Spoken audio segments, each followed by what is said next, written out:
then looked back towards the ruins of what had been their camp. And no supplies.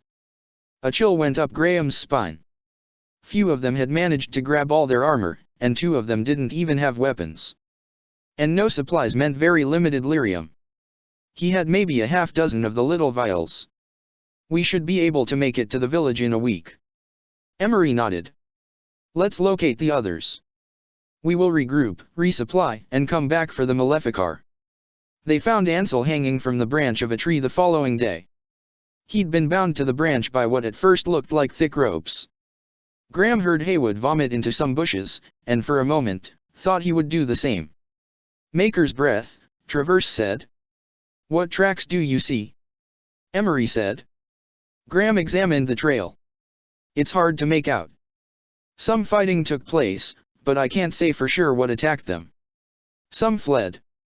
He pointed. Deeper into the swamp. Emery glanced back at Ansel's body. Cut him down. We don't have time for a pyre, but I'm not leaving him like that. Yes, sir. They ran deeper into the swamp. Graham nodded. They were young men, turned around in the darkness. And seeing a friend killed like that. I imagine they panicked. He winced as he coughed. Ansel had no armor, nor weapon that we could see. We should have headed back then, but they were our boys, and there was a good chance they were unarmed and unarmored and... Sir Alec patted his shoulder. We'd have done the same. The next day, they found another. Eben's body was floating, face down, in the murky water. Haywood started wading towards it, and then there was a soft groaning noise. The trees around them suddenly seemed to shift. Those who had weapons drew them. What was? A tree branch wrapped around Haywood's throat as the forest came alive around them. The Templar had just enough time to scream before the branch shoved him underneath the murky water. Other trees moved, their roots coming out of the ground as they closed. Traverse severed the branch holding Haywood. A heartbeat later, another branch went through Traverse's chest. The man looked down in surprise, then was jerked off his feet and hurled into the distance. Haywood floated to the surface, his neck bent at an odd angle. Run! Emery shouted. They hadn't made it more than a few steps before more trees came to life, blocking their path. Those armed made a circle around the others. The trees grew closer, and the Templars prepared to sell their lives dearly. There was a shout, and fire exploded in the midst of the trees. The trees gave great shrieks as they flailed about. This way. Graham recognized the voice of Darius and started heading in that direction. Some of the trees tried to attack again, and a wall of fire sprang up to cover their escape. Fire? Another mage? Keenan asked. A strong mage, Graham said. Contrary to belief, most of them can't summon that kind of power, not without blood magic or calling upon demons. Keenan glanced up at Sky Hunter. They'd seen both Anders and Velena call up similar. Of course, given what happened with Anders, he may not have been the best example. Darius led them to some elven ruins. Osbert was inside, laying on a dry pallet. A poultice and bandage covered a wound on his side, and he appeared to be unconscious. The mage entered behind them. She was an elf. He would have assumed she was Dalish, but she wore no facial markings. An apostate then. An apostate who had come to the rescue of a dozen Templars. Emery glanced at the wounded man, then at Darius. Ulrich. Dead, Darius said, shaking his head. The trees. Sylvans, the mage said. When Graham turned towards her, she explained. The veil in this area is weak, and weakened further by the abomination Usla. Demons crossed over, and took possession of the trees. She walked around them. There are old wards here. This place is safe enough. Emery stared at her a moment, then sheathed his sword. The rest of them followed suit. Thank you for your assistance. She shrugged. Thank him, she said, gesturing at Darius. I've no particular interest in aiding Templars, but he was most persuasive. She moved towards a fire pit, and ignited the kindling with a wave of her hand before busying herself adding things to a cooking pot. Darius looked at them. I stumbled in here, carrying Osbert. Nearly tripped over her. He glanced at the woman, then sighed. She agreed to help, and to get us out of the swamp safely. I had to promise we'd let her be, after. Emery nodded, but Graham could tell from his face he had no intention of honoring the younger man's promise. Any idea who attacked our camp? Emery asked the elven mage. She'd declined to give them a name. Most likely, the girl or her mentor, she replied. Graham blinked. No mention was made of the girl having a mentor. It wouldn't exactly be a secret if everyone went around telling the Templars now, would it? She asked. She began ladling them out bowls of the soup. He considered turning the meal down. She was, after all, an apostate. He sighed. And if she'd wanted them dead, all she'd needed to do was stay her hand. He took the bowl she offered. What do you know of this mentor? I mind my own business, she said. With the spawn, many dark things have had to flee the deep swamp to safer areas. And you? Emery said. She laughed, then gestured at their surroundings. These ruins have laid untouched for hundreds of years. I'd hoped to find treasures within. After a moment, she shook her head. And no sooner do I get the door open, than the Templars arrive. Osbert stirred, and she started towards him. Emery leapt to his feet, and she narrowed her eyes at him. You can let me tend him, or you can watch him die. He was poisoned, sir, Darius said. By one of the trees. Emery sighed, and stepped aside to let the apostate check on the wounded man. Then suddenly he blinked. What did you mean by, the girl or her mentor? We slew the girl. Sure of that, are you? The apostate shook her head. Hard to tell them apart, once they get that far gone. That girl wasn't the only one who'd rather fall to demon than darkspawn. She finished tending to Osbert, using herbs as much as magic. Then she stood, and looked the rest of them over. You can sit there with your bruises and scrapes, you can have a draft, or you can let me heal you. Choice is yours. By morning, Vernon's hands were trembling. Graham was feeling a bit shaky himself. They'd at least a week's walk back to the nearest source of lyrium, and had a wounded man who'd slow them down.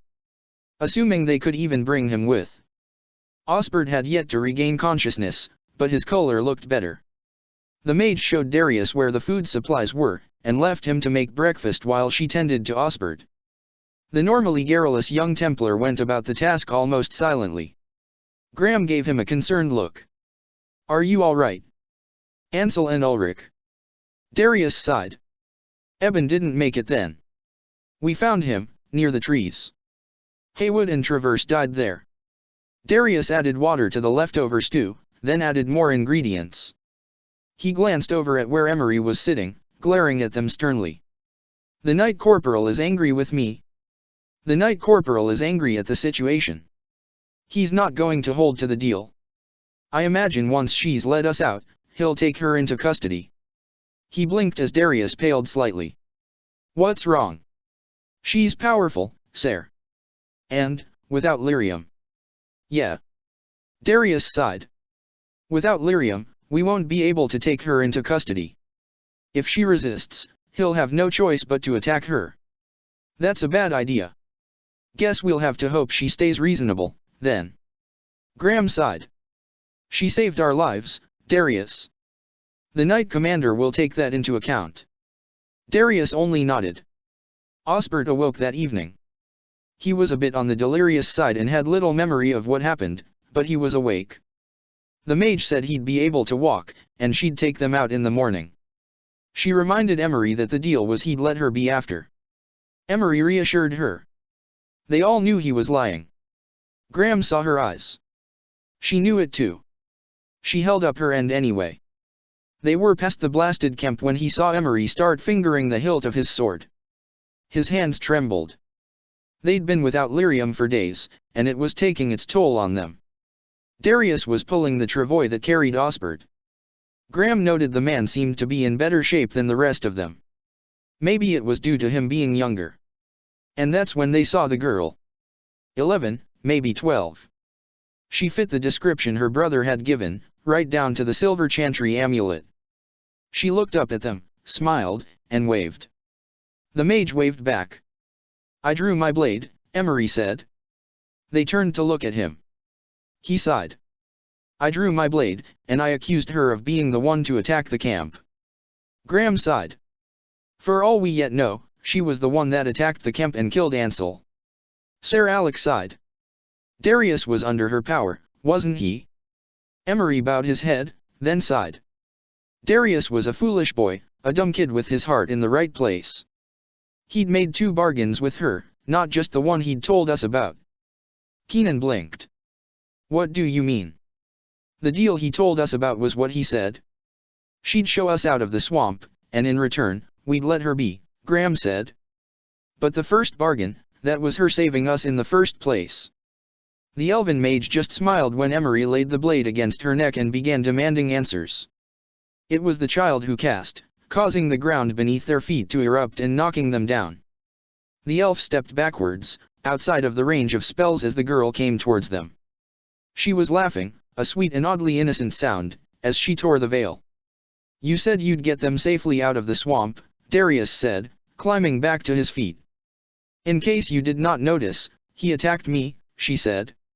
She laughed. And I am not attacking him. Please. Stop her.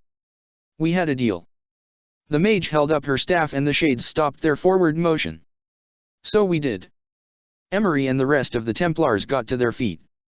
Darius. Emery started to ask. You may go, the mage said. From here, you can reach the village by morning, if you move quickly. She smiled, and nodded to the demons. And I do suggest moving very quickly. I cannot hold them forever, after all. Graham started to reach for his sword, and she turned her eyes to him. If you attempt any violence against my person or my apprentice, I will release them now. Emery held up his hand. We'll go. Darius, get Osbert. When Darius didn't move, Emery blinked. Darius. I can't, sir. Darius. The young man shook his head miserably. We had a deal. Yes, she'd get us out of the swamp. The mage laughed. Oh, that. That was in exchange for you leaving me be. That particular deal you have already broken. She nodded towards Darius. He's talking about the other deal. What other deal? Saving you in the first place, of course. Letting you live at all. A simple bargain. His life, for yours. Graham felt a chill go down his spine. No. Sirs, just go. Please. Darius stepped back from them. If you break the bargain, she'll kill you. Or worse, the mage agreed cheerfully. And not to rush you, or anything, but I'm going to count to 100. Then, I'm releasing the demons. You can't have him, Emery said. 1. She smiled. 2.